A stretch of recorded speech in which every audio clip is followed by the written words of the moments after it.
My name is Erica. Recording is in progress. I'll be your MC today, just kind of talking you through our different sessions. Really excited to be here today with over 380 people registered for Better Options, which is the most we've ever had register. Looking forward to seeing all the people show up today. I think numbers are still going up, which is really exciting. So just a bit of housekeeping before we get started. A couple things to be aware of here. First one is, one second, let me just pull up my sheet. Yeah, so just so everyone's aware, as you enter the meeting, your camera and your microphone will be off. If you'd like to ask a question, you can do so with the chat function. These questions will be directed to us, and we have a lot of tech support here from ahead who will be answering those questions and feeding them to the speakers.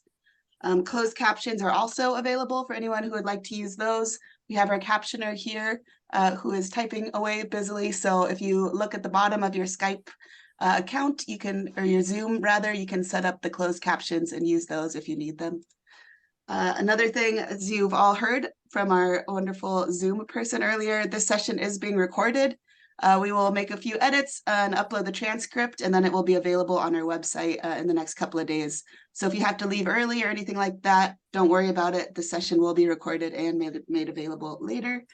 Also, all of the slides, I think most of them are online already. If not, they'll be online in the next couple of days. So if you want to reference the slides for anything, you can find those on the AHEAD website as well. Another thing just to be aware of is that technical difficulties might happen. I think we're all kind of used to them at this point, but just stick with us. If the slides go off or anything like that, just stick with us and we'll be back shortly. Also, if you're having any kind of personal technical issues that you can't figure out, you can chat to AHEAD tech support. So there's a couple people in the box there. I think Danielle is signed in as tech support. So feel free to reach out to one of us if you can't figure out your technical side of things, no problem. Also, as you can see on the screen, please use hashtag Better Options Ahead, and you can tag us on Twitter, Instagram, Facebook, and LinkedIn. This is, a part of this session is just to build a sense of community around students with disabilities. So this will kind of help us reach out and keep in touch with each other. So feel free to use those hashtags and post about this event that we're really excited for. I think I'll just do a brief run through of the event just so everyone knows kind of what's coming up. And then we'll get right into our first session. So thanks again for being with us here today. The plan is that at 10:05, which is right about now, we're going to have our student panel. So there'll be 3 different learners kind of explaining their experience in post-secondary school. So really looking forward to that. Then at 10:35, we'll have an A to Z of going to college and getting college ready with our own Lorraine Gallagher. So that'll be another good session. We'll have a small break afterwards. Then we'll have a session about DARE and how you can access DARE and how you can get DARE funding. Following that, there'll be 2 separate breakout rooms. So you'll have your choice between going to a panel on what's out there. So kind of better routes options. So exploring different routes. And the other session will be on assistive technology. So we'll be out of here probably by 1 p.m., maybe a tiny bit over, but ideally by 1 p.m. And you'll be free to enjoy the rest of your Saturday. So it'll be a really exciting, painless, and enjoyable day. I'm really, really looking forward to it. So our first session here is our student panel. So are you there, Leesa? Leesa Flynn is hosting our student panel. And Lisa's a recent graduate from Maynooth. Hey, Leesa, how's it going? Morning, Erica. How are you? Good morning. Yeah, really good, really good. Really looking forward to today, especially the student panel. It's actually I'm most excited for it. Absolutely. Yeah, I'm really, really looking forward to it. I think it's going to be a really good way of opening up some really interesting conversations, hopefully. So it's going to be great. Exactly. Yeah. So I think we'll just pin all of our 3 students that are here as well. There they are. It's like magic. They just show up. All I have to do is say it and then they're there. So yeah, whenever you're ready, just take it away. We'll be here in the background. Perfect. Thank you so much, Erica. So welcome, everyone. Thank you so much for joining us this Saturday morning. I am honoured to be presenting this panel this morning for Better Options. We're joined by 3 panelists this morning. We have Callum Swords, Erin Grealis, and Stephen Bradley. So welcome to them as well. So I suppose kind of starting off, we're kind of all going to introduce ourselves to you. I hope that this is going to be opening up a conversation that's going to be really, really beneficial to you all as you think about what you might like to do post-secondary school. All of us have been through college or are going through college with various disabilities, and different challenges that they have posed. So I suppose we're going to be talking about how we've overcome them, things that have worked for us, and hopefully they'll be of benefit to you as well. So just to start off and introduce myself, my name is Leesa Flynn, as Erica said. I'm a recent graduate from Maynooth University. I've just finished my professional Masters of Education in primary teaching. I myself am a wheelchair user, and I'm the first wheelchair user to graduate from Maynooth University as a primary school teacher. And more broadly as well, I may actually be the first one to do this nationally. And this is something that I'm very, very proud of, and it's something that I hold as a great achievement in my life. But of course, it hasn't come without its challenges as someone who has a disability. So that's kind of a little bit about me and a little bit about my experience. I suppose I'm going to call on the panel now, maybe introduce themselves. Callum, you're the first name that I have here. So would you like to just maybe introduce yourself, kind of say what you're studying, maybe mention the institution that you're part of if you so wish? Yep. Hi, everyone. My name's Callum. I'm 20 today, actually. Birthday. And I'm doing a general media course in Ballyfermot College. Amazing. Thank you so much, Callum. Okay, Erin, can we maybe go to you next and maybe just introduce yourself first? Yeah, hi everyone, thank you for coming. My name is Erin and I am in my final year of studies in Maynooth University, studying a Bachelor of Law degree. So yeah, I'm so happy to be here, so thank you all for coming. Amazing. And finally then, Stephen, would you like to introduce yourself, please? Hi, my name is Stephen Bradley. I have a disability of CP, cerebral palsy. I am studying community development in Munster Technological University in Cork, and I'm in my final year of the community development course. Amazing. Thank you so much, panelists. Okay, so the first thing we're kind of going to start off with as our questions today is what one word would you use to describe your education experience? I know for myself, I would probably describe it as a bit of a roller coaster. Obviously, like it's been a really, really great experience. Obviously, I'm now at the other side of my education experience. Looking back on it, it's been fantastic. I've learned so much about myself, and about the system as a whole. There have been ups and downs, there have been challenges, but I'm very grateful in that I've overcome them with various supports that we'll talk about later on. And that kind of helped me along with the way. But no, if I had to describe my education experience in one word, it would probably be roller coaster. So can we maybe go to Callum again next? Maybe could you, what one word kind of sticks out for you? Definitely fulfilling, because full disclosure, I was on a different course last year. I did a year in Maynooth Arts, and it didn't work out for a number of reasons, which we don't really need to go into today. But I still got something out of it. Like I still grew as a person and learned things about myself and got to join societies. So it was definitely fulfilling in spite of the academic mess that was going on. Absolutely. And thank you for sharing that, Callum. I think that's really, really important as well to kind of say, like, throughout the experience of education, what things did work and putting a lot of emphasis on those, but also it's just as beneficial to look back at what didn't work. And as you said, like you do grow from that, you grow from all those experiences and they help you to move forward onto better things. So thank you for sharing that. And Erin, would you like to go next? Yeah, just to go off on what both of you said, although there's obviously been significant challenges as a person with a disability going through education, I would say it is still quite empowering to know that there's tools and resources and support out there necessary when we should need it. Mm-hmm. So I think just feeling empowered to know that those are there and we can make change with the tools that are offered with us throughout our university experience to make a change and recognize that there's supports available for other people too. I think that has been a good thing that I've been able to see throughout my education. That's brilliant. Yeah, no, I think that's also important. And again, we're going to touch on that in a little bit as well about how there are so many supports in place, and oftentimes people don't really know that they're there. But once you do, it's so empowering and so beneficial to your education experience, to benefit from them and to use them. It can be the difference between having a successful and an unsuccessful experience in the education system. So yeah, thank you so much for that. And then Stephen, what about you? What one word would you use to describe your education experience? I'd bounce off years as well and go like mine was a roller coaster, but I started with further education, further ed, and then went on to third level, which I found very. It was a good experience because it gave me the sense of what I wanted to do. Because I did a business course before I did community development, and I found that the business course was a bit hard. It was a hard course to do, like having a disability and all that, but it was interesting, and I found like the supports within a college setting really beneficial, to be honest. Like disability sports within a college are brilliant, to be honest. So I found Absolutely. it really, really good. Brilliant. Thank you so much. Now the next kind of few questions I'm going to ask are going to be a little bit more broad. Again, there are no right or wrong answers. This is all purely on experience, and for anybody watching as well, it's going to be so beneficial for you to kind of hear like the first person experience, because I know for myself, and I'm sure I speak on behalf of our panelists as well, that when you have a disability and you're going through secondary school and you're wondering, what am I going to do afterwards? What am I going to do for third level? Am I even going to be able to go to third level? It's really, really beneficial to hear from somebody's experience who's done it before. So there are no right or wrong answers. It's going to be much more kind of conversation led now from now on with the panel, I feel. So when I pose the question, panelists, please feel free to just kind of jump in if something sticks out to you. Some questions will apply to some of you more than it will to others, and that's totally fine. That's all down to personal experience.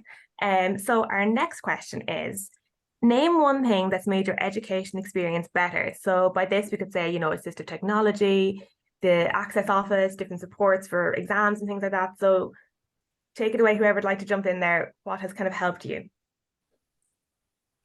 I'll jump in there. Oh yeah, you can go ahead, Stephen. Sorry.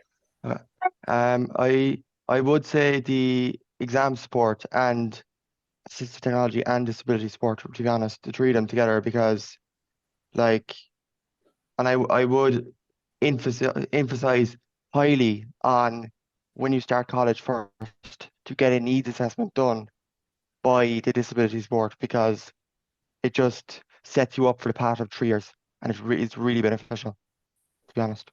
Brilliant. Yeah, definitely. I'll actually jump in on that as well. I think for me as well, it was definitely the access office was an amazing point of contact to make.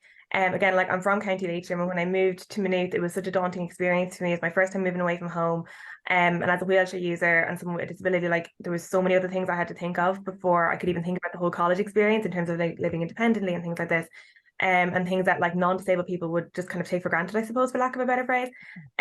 So just having that there, having that needs assessment done, figuring out what I need, like, you know, personally and, you know, academically, in college was so beneficial. And I think it's so important to make people aware that the access office is there.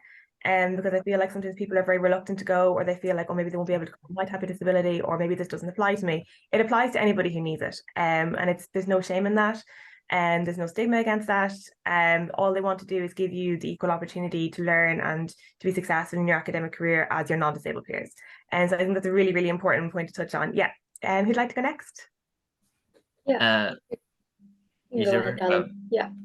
Thanks, Erin. I would definitely say, yeah, to piggyback on Lisa's point, because I know from being in Maynooth for the year, this, if you end up there, it might be the same for other higher and further institutions. It is the same in Ballycurrant where I am now, but well, it's different, but in Maynooth anyway, each subject has their own MAP coordinator. MAP stands for Maynooth Access Program, which is like this is the hub for people with disabilities and people who came in through different access routes, like DARE here and stuff like that. So each subject has their own person that you can contact, and they'll have like knowledge on the subject. Mm-hmm. That if you're ever stuck or like struggling, or you've hit a dead end or a brick wall with a subject. Again, I'm making assumptions because this is a Maynooth thing. It might not be a thing in other places, but definitely know who to contact, and you'll find out fairly quickly once you start wherever you go who to contact for whatever you need. But that's the thing, because I struggled to ask for help when I knew I needed it last year. So, and it's a lot to go from secondary school with people looking over your shoulder and asking for work every day to college. We might have something due in 6 weeks, 5 weeks, and then before you know it, you've 10 days, a week, and then it's overdue. No one's going to look for your work, and that's one of the difficult things. That was really difficult for me because my time management, it's gotten better, but last year it wasn't good. Yeah. So you can get support for that. You can get support for like organizational skills, for like academic stuff, even essay writing, to go from writing like the minimum expected, like to even start English as an example, they would ask for 800 to 1,000 for an exam like that. But in college, you're suddenly like 2,000, 2,500, Harvard referencing. And it's not even a thing with disabilities. It's just a lot to go from one kind of essay writing to another. like academic writing, and there was support for that as well. There was the writing center as well. So it's not just like disability specific support. There'll be support for like if you're struggling with writing. Hopefully another, again, Maynooth specific, but hopefully there'll be support for that as well. Absolutely. Yeah, no, definitely. And I have heard from other institutions as well, people I know who went there, that there have been those supports there. Again, as you said, Callum, it's all about knowing that they're there and knowing to ask for them. And sometimes that can be the hardest step, is going to a new environment with surrounded people that you don't know or necessarily know very well and saying, I have X, Y, and Z and I need X, Y, and Z support. So that can sometimes be the hardest step to take. And I completely understand that. We've all been there. But it is the most rewarding step you can take. As Callum said there are so many supports on campus for you. Again, as I said, I'm only able to speak from a Maynooth perspective, but I know of them in other institutions as well, that help you in every single angle of your academic career. But the Maynooth Access Programme has been fantastic for me as well. In terms of just having that point of contact, having somebody there that if you are struggling with something due to the impact of your disability, that you can kind of say, look, this is happening now and I need help. I need to get out of this rut. And they will help you because that's what they're there for. But as you said as well, Callum, just that point you made about that transition from secondary school, like in terms of the workload, to college, it is a whole new experience in terms of, you know, no one's going to look for your work. No one's going to be on your back checking that you've done your homework every day.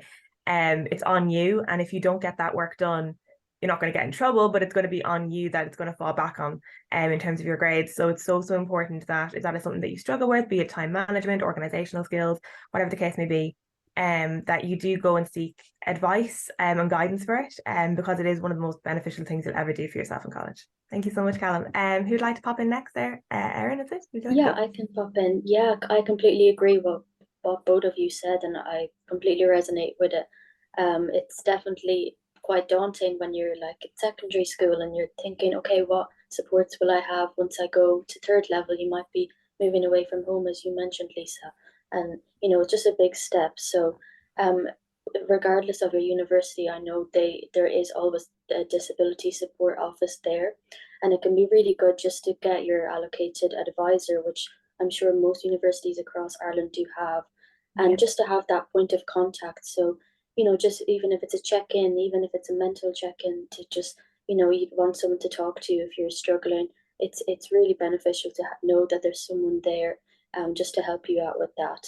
And also, perfecting on my own experience, I think, it can be quite daunting, but even just trying to be as open as possible, even with professors and just your university, that you know you may face some additional struggles, just throughout your university experience. So just being open with professors and those people that you will work alongside with, you know, if that requires getting an extra few days with or a few weeks with an essay.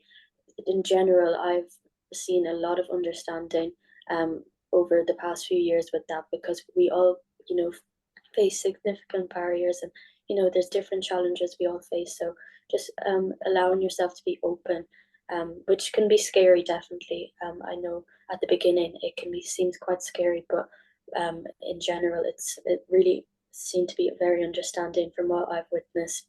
And then also, I found as well, just it has helped me as well. Getting involved with things, not even academically, but maybe student groups, can be a great way to kind of improve your education experience.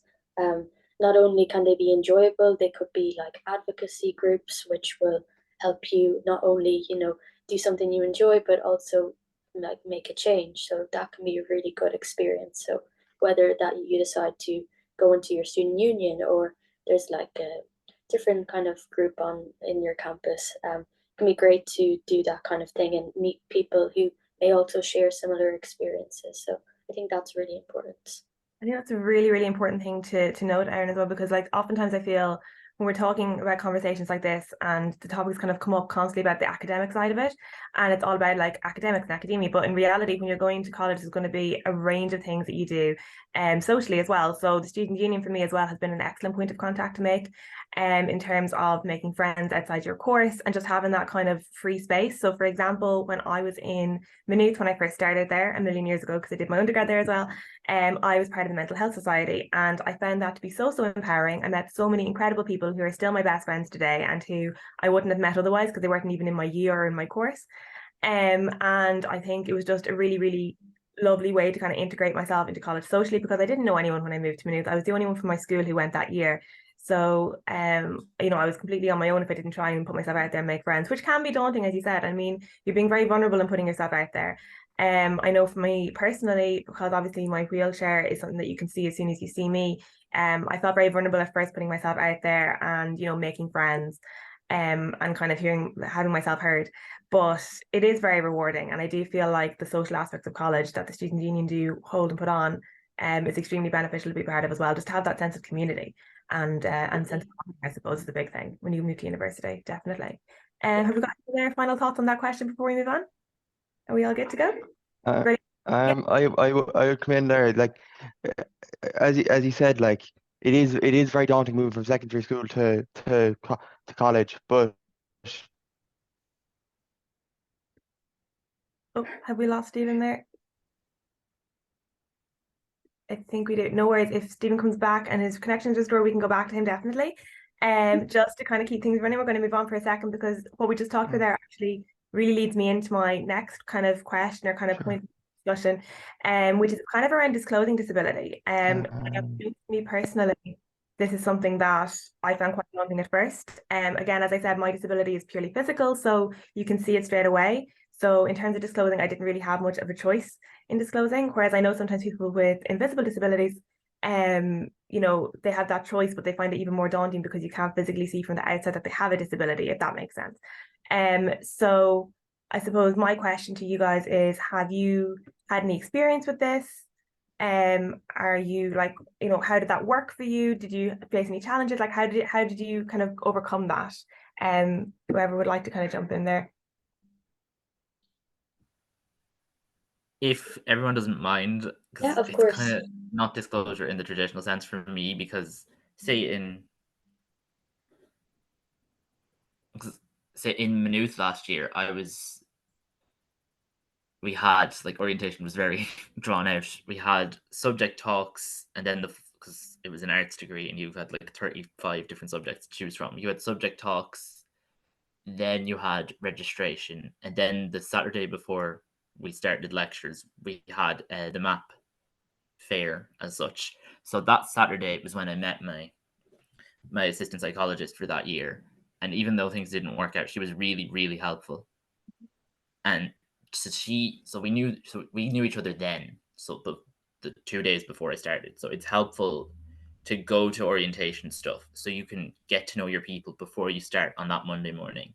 Because if you go in on the Monday without knowing anyone, not just students, well, I knew like 15 students going in, but like if you go in on the Monday without knowing your like support system, it can be very daunting. So I would advise do everything you can as regards orientation, because the people that you meet there are going to be your life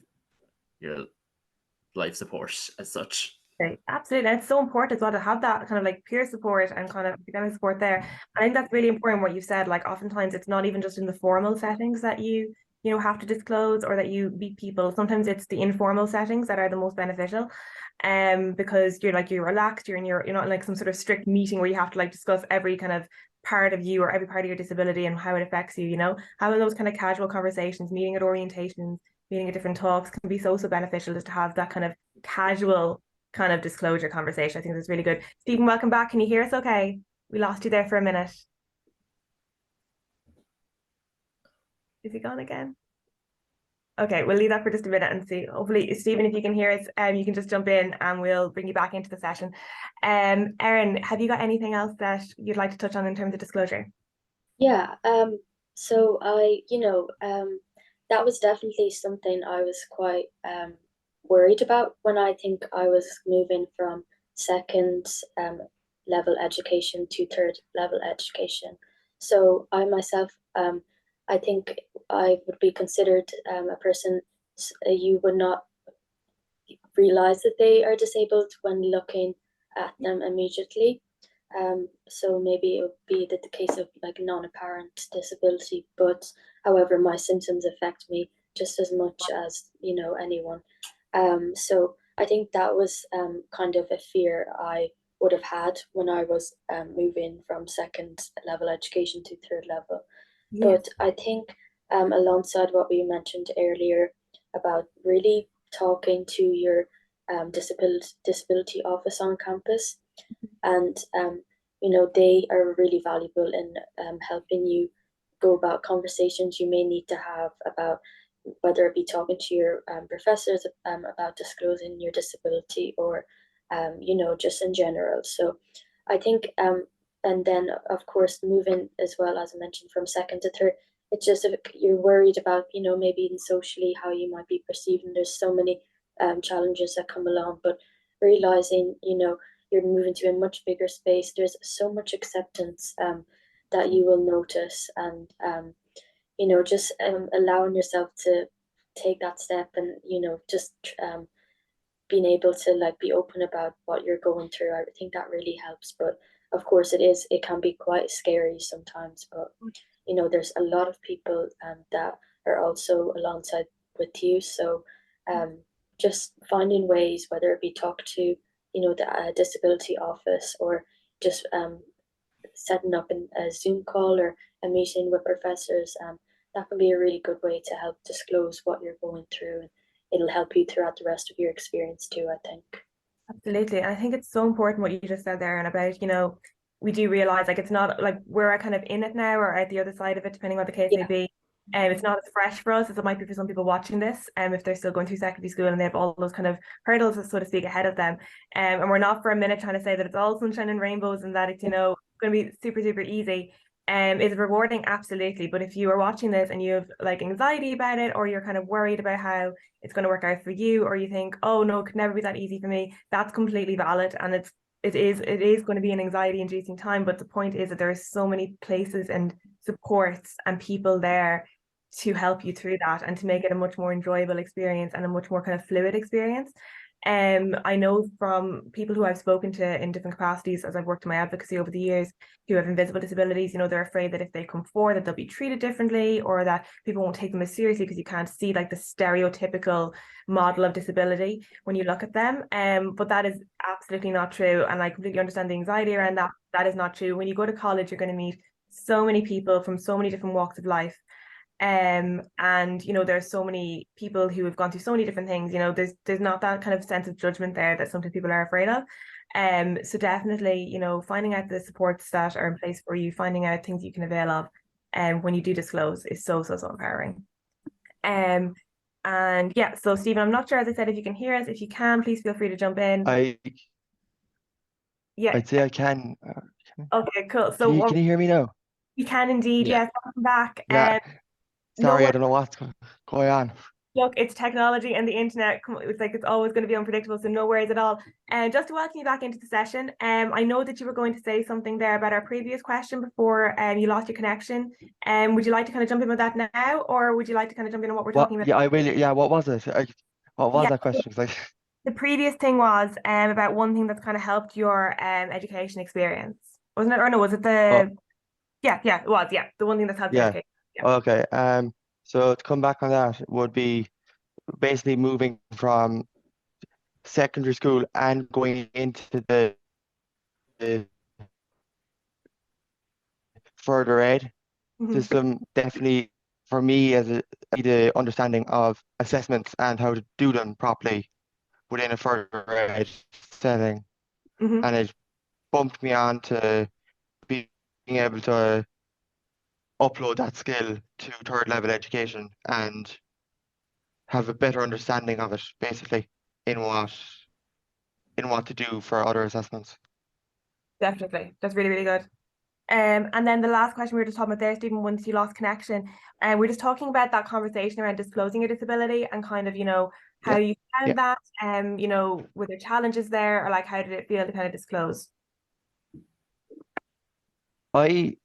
I personally didn't find it that hard to disclose, because like I'm fortunate in the way that like I'm surrounded by a class which have mostly disabilities anyway. Like our class is very diverse, to be honest. So it wasn't very hard to disclose. Even lecturers, it wasn't hard to disclose on because they were so used to having uh, disabled users in their class, Yeah, basically. brilliant. That's really, So, and I yeah, I do think think that's the really, needs really good. assessments really did bring that back to life. Absolutely. I think that's so important as well to know that, sometimes when we're going through our own journey, we can feel like, oh, like, I'm going to be like a nuisance now, or like I'm the only one they've ever had to do this for, or whatever. But honestly, like, I know for myself, I'm the first wheelchair user to do the course that I have done in Maynooth in terms of primary teaching, which, has been quite daunting because a lot of my disclosure and things that I needed was kind of led by me because there hadn't been a model kind of before that to base anything off. But what I will say is that it's so rewarding to think that once I have disclosed and I have come across as a wheelchair user in the course, um, there'll be people after me. And I know for a fact there are actually people in the course at the moment who are going to be coming after me in wheelchairs who would benefit from the things that did and didn't work for me. So even if you do feel like, oh my goodness, my case is so unique and it's, so different to anybody else's, once those supports are in place for you, they're going to help so many people after you as well. And there's so much empowerment in realizing that, that you're not just helping yourself, you're helping generations to come as well, which is Yeah, fantastic. I can speak as the first yeah, person. I do think there now as well, in one way, would be a PA, the personal assistants within the colleges as well. I'd Yes, really recommend to go that way as well, if you can, if yes. you're able to avail of it. Yeah, and that is something I availed of as well, and it was definitely completely changed my whole college experience, just having that Def person to help me in whatever Definitely. way, which was fantastic.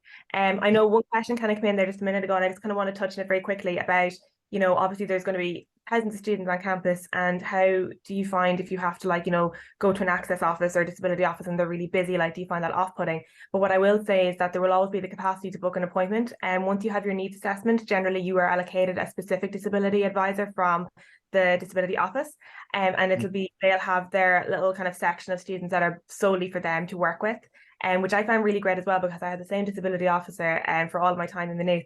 So I found that really, really, during my undergrad, I had the same person for the whole time, and I found that really, really beneficial just to have that consistency and to build up that kind of relationship with them, that rapport with them.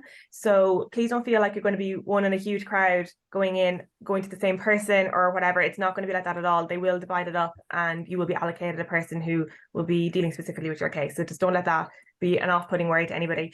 So thank you so much, panelists. That's fantastic. I suppose our main last question now is, what is the main piece of advice you'd like to give fellow disabled students moving on to further or higher education? For myself, I know that there's, again, because I was the first wheelchair user to do this and everything was very unforeseen with me, there were a lot of people who were thinking, will I be able to do this? Will this be something I'm able to achieve? Maybe this is the reason why wheelchair users haven't been here before, is because it's not doable. But what I will say is that your own, capabilities, your own ability, you're the expert in your own field, and you know what you can achieve. And once you get those supports, and if you take the power back and getting those supports, you say to yourself, I know what my education experience is worth. I know what I want to do with this experience. And all I'm doing is looking for a little bit of extra help to bring me up to the same level as my non-disabled peers. Because I feel like sometimes people kind of feel like that they're getting in a back door, or that they're, skipping the queue somewhere. It's not that at all. All we're asking for as disabled students is to get supports to help us to be having the equal experience of our non-disabled peers. So I would definitely say never let a disability hold you back from achieving the course you want in college, or from achieving the career after college that you want. And whether you go the further education route or the higher education route, or both, because one can lead to the other. It's going to be the most rewarding experience you ever have, and it's going to be a life-changing experience. The people you meet and the experiences you have all form you as a person, and it's definitely something that I'm very, very grateful for having in my life. So definitely my piece of advice would never let a disability hold you back from achieving that and for going for that. Whoever would like to jump in, go for it. Yeah, I can go off that if that's okay. I completely agree with what you said, Leesa. Yeah, it's you have the exact same ability with the supports as anyone else. So there's no reason for you to underestimate what you're capable of doing, because there is supports out there 100%. And it can seem quite scary maybe at the moment, but trust me, it will be an amazing experience. And you know, there will be challenges. It's not all rainbows, as was mentioned earlier, completely, but you know, just recognizing that you are not alone 100%, and there is so many ways that you know, whether that be the academic, I mean, your advisor in the disability office, you know, being open and talking to your professors and finding people that may be going through similar situations, that can be really great. And I think also just knowing the importance of balance too. You know, your well-being is always going to be at the front of the most important thing, and you know, there is always going to be time, and you know, academics will be there, but your well-being is always the most important. So, you know, looking after yourself and you know, self-care and just, you know, ensuring that you're doing okay as well. I think that's very important as, you know, you will move on to further education, and just making sure you always keep that at the, you know, front of your mind as well. Thank you so much, Erin. Okay, who'd like to jump in next? I'll jump in there. I suppose for me it would have been just believing in yourself and believe that you can actually do it. Like there's always a way you can do it if you try, basically, and don't be held back by the word counts or anything or assessments. The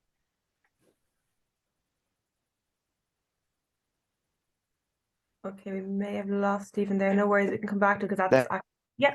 Sorry, there, Steve. are always there to help you. Like, so if you need any support, go to lectures and yeah.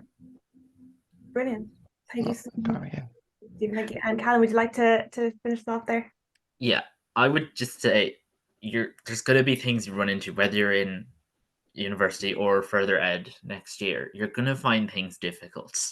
And again, this is take what I did and do the opposite again. Don't be embarrassed or upset with yourself that you're finding things difficult, because I guarantee you you're surrounded by first years, even if they're like neurophysiotypical, or they're like they don't struggle with what we're struggling with. Everyone's like kind of thrashing about in first year, pretending like they know what they're doing. It's okay to find things difficult. You are not a failure or doing anything wrong if you find things difficult, but you have to